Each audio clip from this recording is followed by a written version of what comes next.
Hi, everybody. Welcome to another episode of the Living Beyond the Numbers podcast. I'm your host, Jude Boudreaux, here with our Director of Positivity, Caleb Arringdale, as well as the Planning Center's Chief Compliance Officer and one of our shareholders here, Brett Lee. So welcome, Brett. Really glad to have you on the podcast. Yeah, pleasure to be here. Excited. Never done this before. All right. So, Brett, I'd love to know a little more about how you came to be part of the Planning Center. I mean, you're a trained lawyer, the only trained lawyer here. So how did it come to be that you're working with a financial planning firm? Sure. I was born in the Quad Cities area. I work out of our Quad Cities office. Born in a small town just south of here. And then actually headed up to Chicago for law school and grad school. And worked for a firm up there. And during the pandemic, I'm a small town guy. I have nothing against Chicago. It's a beautiful city, a truly international city. But I'm just a small town guy. So I was looking for an opportunity. And during the pandemic, I was allowed to come back here to the Quad Cities and work remotely. And then I got a random email from Indeed. It was like, are you still looking for ... And I was like, I don't know, am I? And I clicked on it and the opportunity was here. And, my background's in construction litigation, not necessarily securities law. So I pulled up the Advisors Act of 1940 and gave it a read or two and submitted my resume. So, just not intentional, but very grateful for it. Yeah, no, so are we. It's really great to have you here because you're so specialized in your knowledge and you bring this great perspective to it. And for those not in the industry, in case you're wondering, like, why is he reading this act from 1940? Strangely, it is still the thing that governs most of our communication with the public. So it's not been updated in 85 years. So use a refresh, but we all still operate under these same rules. Yeah, so Brett's here to talk to us today to help us learn a bit more about cybersecurity because these threats are becoming more real. We're seeing clients deal with them more often. So let's talk a little bit about our firm, how we work to protect things for clients, and what clients should be aware of as they think about protecting their own selves online. So, sure. Yeah. So, Brett, starting with that, is there something you think, are there some unique risks that maybe a higher net worth or a higher income family might have than an average, household? Yeah, yep, certainly. So, I think everyone's heard of things like identity theft. But what some of those individuals face uniquely is a more sophisticated approach that a bad actor might take, because they're a greater target, maybe larger account balances or greater access to credit. So what they'll do is they'll create more personalized cyber attacks. And so it does create a unique set of challenges, more so than maybe the general population, who they kind of create just general attacks for and kind of try to pick off the low-hanging fruit. So do you think that's kind of the threat landscape has changed in the past few years, especially I think with the advances in AI, perhaps? Oh, sure. I think it's continually evolving. Even just in the last maybe 5 to 10 years, we've seen just huge advancements in the sophistication of some of these attacks. They used to be, kind of the pretty obvious spam email type approaches. Now with the use of AI, we've advanced to the point where, things like not only can emails look legitimate and be very hard to detect, but so can text messages and things of that nature. But, we can, we're at a point now where we can simulate a voice after just, a few seconds of recording. So it continues to get more and more sophisticated and continues to evolve, and that's not going to stop anytime soon. What kind of things are we seeing? You mentioned a couple there. Are those the biggest ones still, like email, text message, the occasional phone call? Yeah, mostly email, text message. Maybe the occasional phone call, but I think most of this is going to take place over email or text message. There might be some social engineering in there where social media is involved, or they'll take a look at they might target Jude Boudreaux and take a look at his social media and see what information they can pull out and what kind of email or text or other type of attack that they can put together to specifically target one person. So the more information you have out there, particularly on socials, the more at risk you are of a bad actor, kind of gaining control of some influential information. Yeah, it's I will say, I mean, it does seem that these are becoming much more targeted and accurate. Seeing grandparents get messages theoretically from their grandkids who are visiting Ireland and in trouble. Well, so happened the grandkid was in Ireland because grandkids sharing all over social media. They was in Ireland, but grandma thankfully was wise enough to know that he wasn't going to contact her that way to try to ask for money. But you can see how we're taking steps to make things much more realistic whenever those attacks are coming in. Oh, certainly, yeah, certainly, and like you said, the more the more information out there, the more susceptible you are. So good on her for being on her toes and paying attention, and really that's the biggest thing that anyone can do. As individuals, as people, we are the greatest, our greatest defense, and so if you kind of just slow down, pay attention, you can actually snuff out a lot of these things. So how worried should people be about this? I mean, I know we hear about it, but what really is happening to people? In the world, in our world of financial institutions, it's a very real threat. I think people should be aware. And I think the more aware you are, the maybe less worried you can be. But, but slowing down, is a big tool for us. And so it's a very real risk. And it's probably our, kind of the greatest identity theft risk in our industry for sure. And like I said, it's not going anywhere. So we really got to stay on our toes. And unfortunately, the attacks, kind of outpace the protection. So we're always kind of, it's unfortunately puts us in sort of a reactive spot. Yeah, as technology advances, it certainly does seem to make it harder to stay on top of everything. So I guess starting from kind of the client standpoint, what do you think are some of the most common ways people accidentally expose some information or themselves to a financial fraud? How do they put themselves in circumstances that might be unfortunate? Yeah, sure. So what you're going to see a lot of, the people that, that become victims of these attacks, these phishing, smishing, those things, they're going to be in a hurry.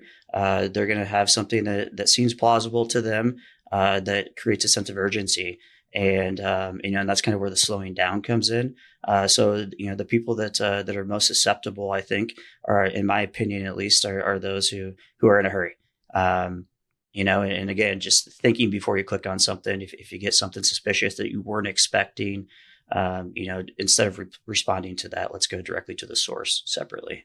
So, any common red flags or things that pop up? Urgency, I think, is a huge one, because that's always, for me, like the tell. Like, this has to happen right away, or you're going to lose your entire account. Well, it's probably never going to happen, Sure. So, but what are other red flags that people can watch for in emails or messages that claim to be from their financial advisor or the firm? Yeah, sure. So, things to look out for here, some red flags, some ones that we commonly train on, and we kind of preach all the time within our firm. Like you said, something that you're not expecting. It's going to create a sense of urgency. A lot of them will, provide a link for you to click on or an attachment to open. The subject matter can vary, quite a bit. So it's not necessarily one thing or the other. But we're looking for typos. We're looking for email addresses from the sender that don't match the firm that they claim to be from. They can't talk via phone, email only. Let's keep it confidential. It's between you and me. Things like that. It's a secret. I don't want whoever, my spouse, to know. Things like that, where you're kind of being isolated, but also pressed to do something at one time. And not all of those will show up every time. But those are some of the big ones that should start to make you think to slow down and let's actually think about this. So we have, like, on one hand, we have the need for cybersecurity. On the other hand, like, it's become a huge pain. Like, I think of how many things I have on my phone to get into any of our software. I have to have a password, a two-form authentication, or now like the passkey thing that's coming out. How do you balance that? Because obviously some of these things we want rapid access to. We don't want to have to maybe take 10 steps to get into all of our accounts. But obviously, we need to be careful. How do we think about that? Sure. So, if you're asking, like, how do you balance kind of, quick or easy access with cyber protections? I guess the way that I always think about it is these are for your protection. and they might be, you might find them annoying. You might find them cumbersome. Like you said, we have a lot of, a lot of two factors and MFAs, kind of in place. And so to you, they might be a pain, but to a cybersecurity professional, they're actually kind of a pleasure that makes us feel better at night. So, how we balance that is you're just remembering the purpose. Impatience is something that's going to get us in trouble, especially in the cybersecurity world. So remember to be patient, and that these things exist for a reason. And that reason is your protection of your data, our client data, of all that. So just kind of anchor on purpose is what I'd say. Yeah. Well, and that goes even to interacting with us as a firm.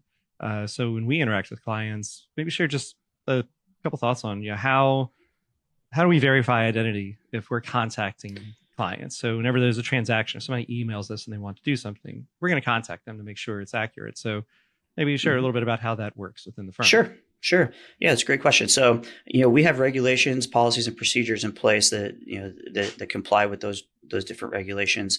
And those regulations are built by the SEC, that require us to have policies and procedures that protect our client data. And so what we've kind of implemented are things that our clients will notice when they call in and they want to they want to move some money, or they're emailing and they want to move some money. We have to ask them some verification questions, and it's not dissimilar from from what you might get if you call in to your regular bank. To get access to that account. And so that's kind of what we do on the on the front end to kind of verify identity.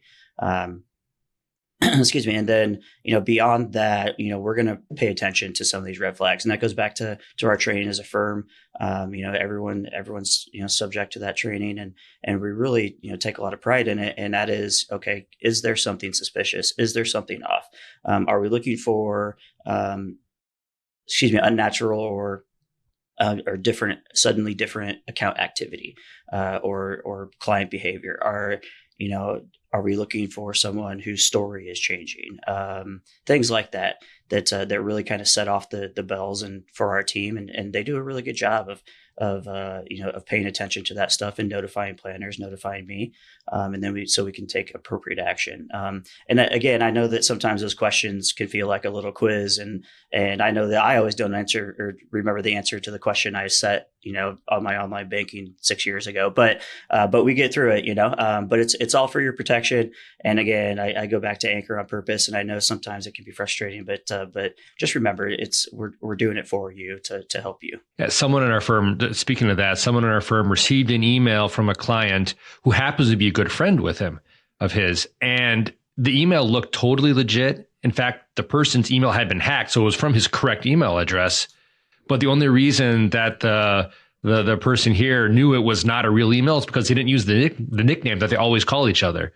So I think we look at some of these things, just being really careful for this stuff, just reading an email and thinking, wait a second, I know this person. He's never once called me Mr. Arringdale. He always uses my, my nickname or whatever. Picking up on little things like that actually can be a big aid in being careful with your cybersecurity. Certainly.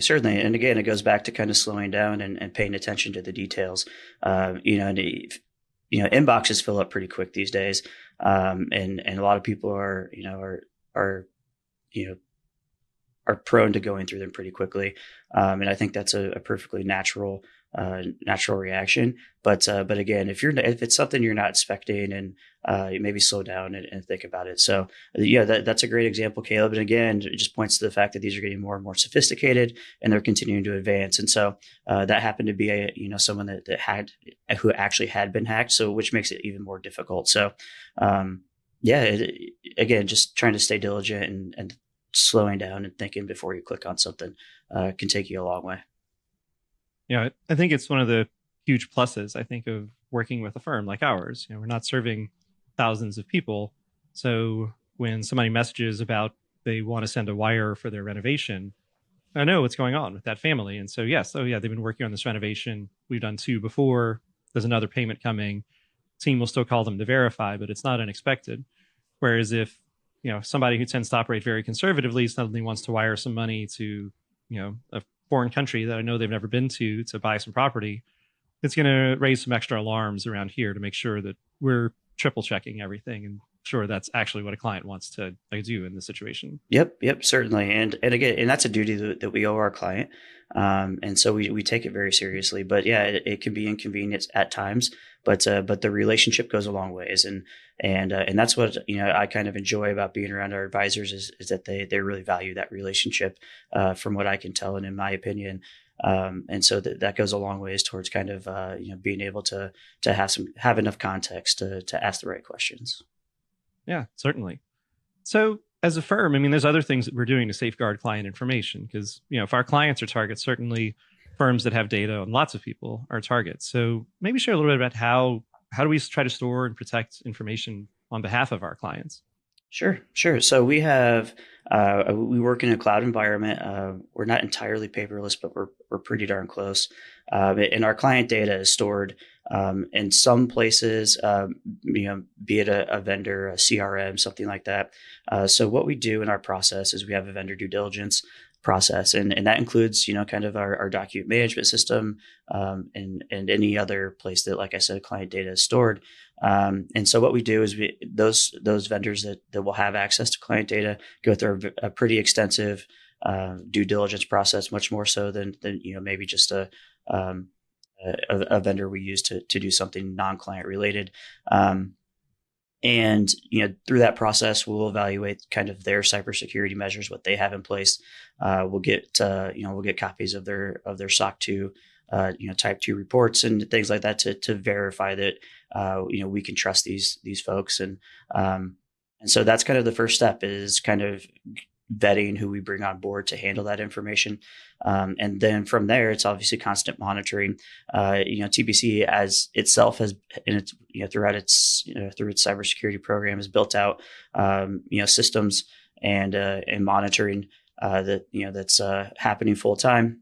We've recently implemented, some EDR, which is endpoint detection and response. And that's a behavioral tool for our technologies at the endpoints, which are kind of the weaknesses of any network. So, we've taken measures like that, kind of, I think, maybe above and beyond, what we're required to do, to protect that client data. But it's all cloud based, and the folks that we use, we trust greatly. And and if anything were to happen, we have response policies in place, to allow to notify folks and make sure that they're aware of what's going on. So if something were to ever happen, hopefully it doesn't, but worst case, if it did, you'll hear from us pretty quickly, and we'll help you get through that. But like I said, we put our vendors through a pretty rigorous process to be, before we approve them and let them get even close to that kind of access. I have kind of a tangent question for you here, Brett.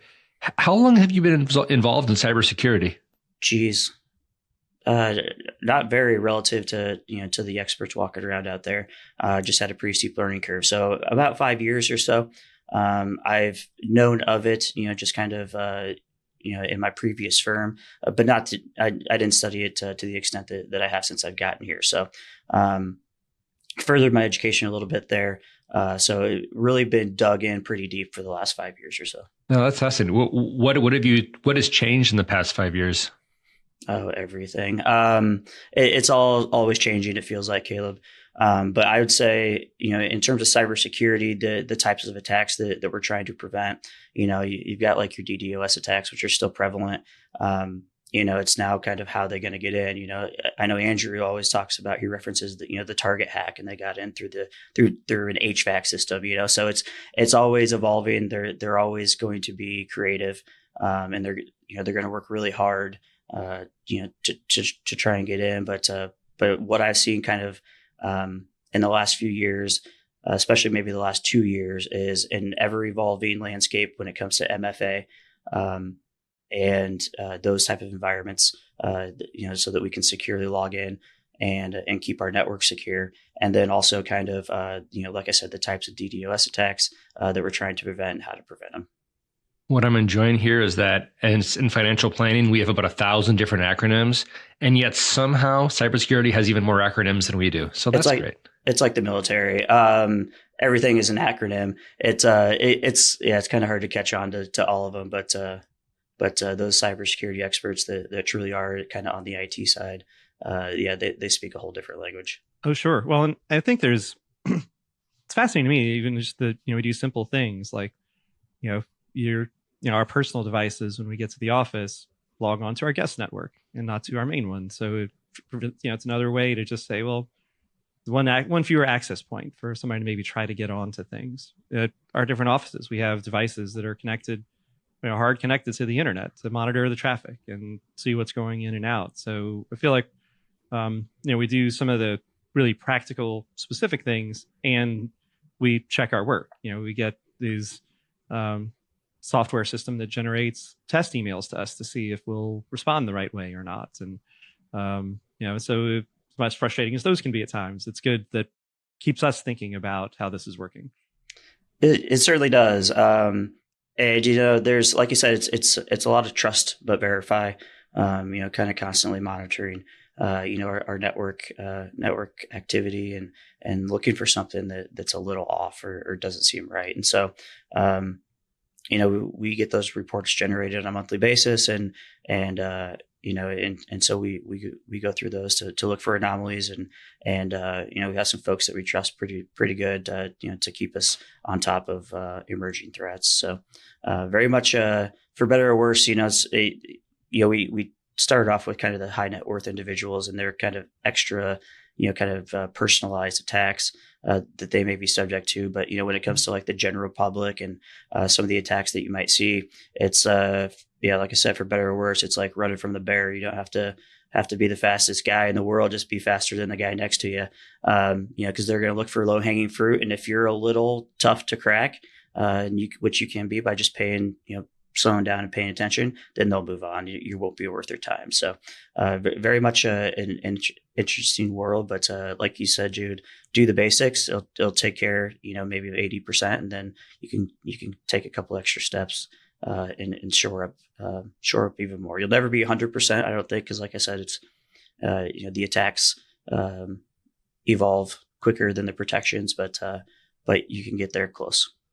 Yeah. So as we think about, the people who are listening to this, is there something you think that anybody can do this week to help protect their financial information or their family online? Sure. Change your password. Something that simple. Change your password. And if for some reason, your current password's out there, now you've kind of reset your protection. So as simple as that is, I think that's something everybody listening today can do, and to kind of enhance their security a little bit. Yeah. What about like parents with their children? We were talking earlier about how sometimes they're using children as a gateway to get into the parents' systems. How can parents be teaching their children? Yeah, so I think first and foremost, model good behavior, right, online. And I think open communication, having conversations about, what those kids are doing on their phone, on their tablet, on their computer, whatever it might be. Because, if you have those conversations, you have the opportunity to educate a little bit about, what people might be asking. I know on some gaming systems, there are folks out there that, they get on and they want to play with the kids, but not really to play the game. They want to, get information from them. And so there are bad actors everywhere, but I think first and foremost, model some good behavior and then have some open talks about not clicking on things that they don't know exactly what it is, or it comes from someone that they don't know. Again, that's always going to be, there will be a learning curve there, and there always will be. But at least starting the conversation and making kids aware, I think will go a long ways. Yeah, that's interesting. As you mentioned that, hadn't really pondered it before. I think, kids are older, a little more aware of that kind of thing online, but it's easy to get into a conversation with somebody who's in your game and say, well, what's like, do you have any pets? And, often a security question is like, what's the name of your pet? Or what street do you live on? It's things that you might know and might not think a lot about passing along, but could be used to access a security question. Certainly. Not dissimilar from, like we talked about earlier, the information you might put on your social media, just sort of a supplemental supplemental attack. And if you're a high net worth individual and they know, a lot of information about you, it makes it easier to, maybe to target some of the kids as well. Well, realize we're coming, towards the end of our time today. So a few rapid fire questions that we'll often like to go into, but any final thoughts on cybersecurity before we move on? Sure. I mean, I'll just reiterate, each individual is their own best defense, first and foremost. And so again, just slow down, in a world where everything's rushed, especially, in an online environment, just slow down. Think before you click on something. And if it's unexpected, what you're receiving, then go straight to the source rather than click or reply. But it's always evolving, and and if something were to happen, there's you can jump on identitytheft.gov, I believe, with the Federal Trade Commission, and they can kind of get you started, and then make sure you monitor your accounts, call your bank, all that good stuff to shore yourself up. But yeah, just slow down and think before you click. Awesome. Yeah. And if you think it's going to take longer to do your action, just think about how long it takes to open a new bank account and do everything. It's an enormous project whenever this does happen. So I think being a little slow makes sense to be safe. All right. So important questions now. So Brett, what is your favorite animal? Bigfoot. Okay. Is there more backstory on that one? Or? Yeah, it started as a kind of a joke, maybe 15, 20 years ago with my nieces and nephews. My niece really got into this show about Bigfoot, and she was a little kid. And so anywhere we drive, I'd always say I saw one on, out on the side of the road. And then it kind of just passed through all the nieces and nephews, and we got to a point where it's just kind of a fun family joke. I love that. That's the best kind. When it becomes part of the family's narrative, those things are so special. So that's really cool. All right. How about what is the best money you think you've ever spent? A good question. So I'm going to say the practical answer is my education. That's but for, it was expensive, but for I wouldn't be here. So that's the best money I've ever spent. But otherwise, I think, Brenda and I went up to see Billy Joel, which is her favorite artist, for the first time in her life for her birthday last year. So that was a really fun experience, and she got a kick out of it. Along those lines, favorite pair of shoes you own, Brett? Favorite pair of shoes? Brett has an extensive sneaker collection. The typical answer is going to be like my 11 lows, which are like the ultimate summer shoe, I believe. But actually my ones, my original ones, that were not easy to procure, but definitely my favorite shoe, but also probably the most uncomfortable shoe. Fascinating. I had no idea this was part of your toolkit there, Brett. So that's great. Yes,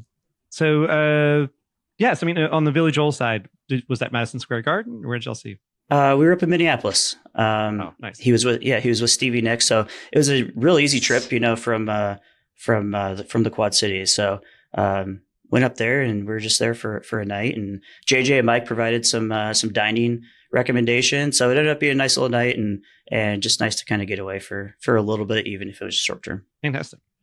Well, yeah. So I mean, I have a guess for this answer, but if I told you to go buy some happiness, what would you buy, and how much would it cost?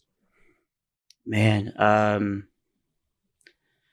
well, there's so many answers, but honestly, I think an experience with the people I love, and I feel fortunate that we kind of have a good time no matter what we're doing. So I don't think it costs very much. I think it'd be pretty cheap. So we have fun on a Sunday grocery shopping. So just kind of creating those memories, and they don't have to be crazy or special or anything like that.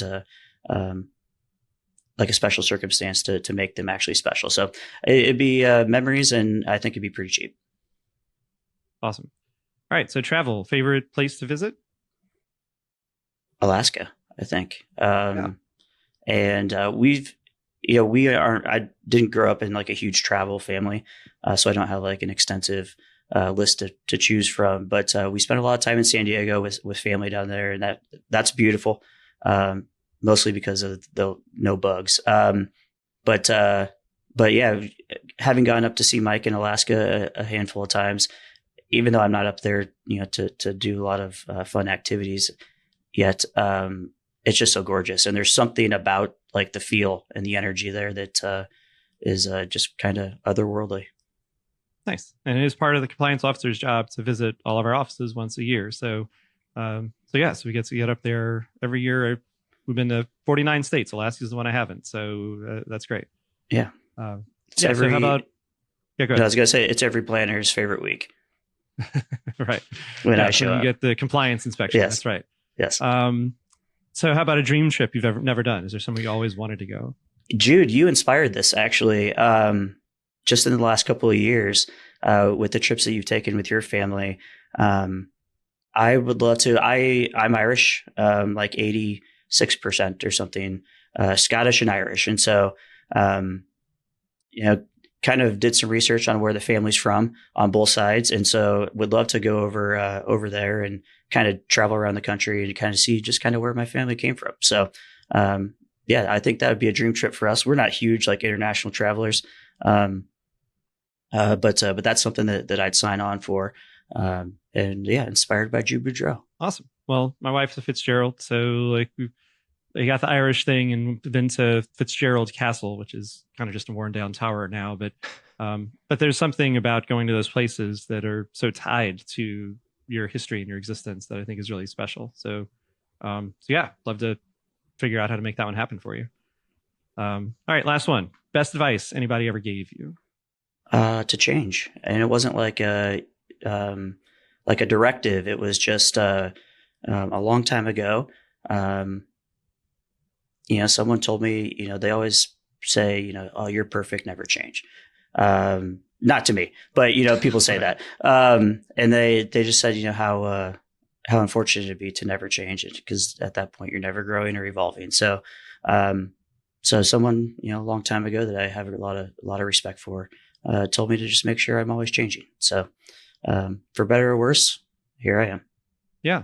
Well, and so always changing and always changing your password. So yes. So that's perfect. Well, any final thoughts, Brett? No, just, I think this is really cool what you're doing, and, you two have, made it pretty easy. So, just appreciate the opportunity, and if anyone has any questions, feel free to reach out. Yeah, of course. Caleb, any notes? Again, I think the way Brett said it, change your password. What a great closing, or what a great, easy thing for us all to do. But no, thanks so much, Brett. This has been great. Yeah, absolutely. No, I think this will be really useful and enjoyable for our clients. So thanks for spending some time with us today. So, and thank you all for listening to watching another episode of the Living Beyond the Numbers podcast. You can reach me anytime. I'm Jude at theplanningscenter.com. Caleb is at Caleb at theplanningscenter.com.